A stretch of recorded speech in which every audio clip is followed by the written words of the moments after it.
Hello there! Astăzi vom vorbi despre top 5 cei mai puternici Jedi. Spre deosebire de videoul cu Lord Sith, aici nu se vor găsi elemente din Old Republic. Pe locul 5 l avem pe Anakin Skywalker. This is where the fun begins. Nu cred că are rost să spun povestea personajului principal din trilogia prequel, dar cu siguranță este cel mai talentat caracter din acest univers. Este de asemenea personajul cu cei mai mulți midichloriani, având 27.000 și stăpânește forma 5 la un nivel suficient de înalt încât să rivalizeze cu oricine. Mai mult, Anakin este primul Jedi care a ucis un Lord Sith după foarte mult timp, făcând asta la începutul episodului 3, când îl decapitează pe contele Dooku. Pe locul 4 îl avem pe Obi-Wan, celebrul personaj recunoscut datorită salutului specific și Looking at sea otters. a fost găsit de Qui-Gon pe planeta Styugen și de aici a început distracția, luptând împotriva unor dușmani de temut precum Maul, Grievous, Dooku și Vader. După lupta de pe Mustafar, s-a retras din activitate, refugiindu-se pe Tatooine ca să-l vegheze pe Luke de la distanță. A murit în anul 0 după întâlnirea cu Darth Vader de pe Steaua Morții.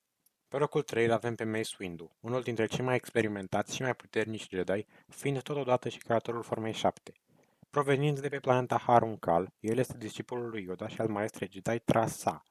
Acesta se remarcă prin sabia lui Mov, fiind singurul personaj canon ce are o asemenea armă. Moartea lui este un subiect controversat, deoarece există tot felul de speculații și de teorii care atestă că Windu trăiește. Pe locul 2 îl avem pe Yoda, piticul nostru preferat.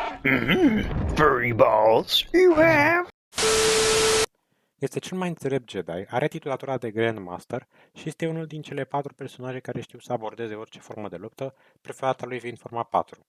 De asemenea, acest personaj remarcabil ocupă locul 2 și în rândul celor mai longevive caractere, fiind depășit doar de Maz Kanata.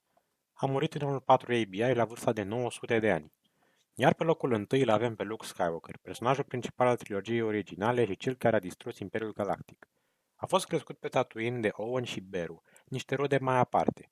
La vârsta de 19 ani a fost găsit și antrenat pentru puțin timp de Obi-Wan Kenobi, urmând să participe la evadarea prințesei Leia de pe Steaua Morții. După bătălia de pe Yavin, Luke s-a dus pe planeta Dagobah, unde și-a continuat antrenamentul de Jedi alături de Yoda. După moartea lui, Luke se luptă cu Darth Vader pe Steaua Morții 2, unde l-a salvat pe Lordul Sith.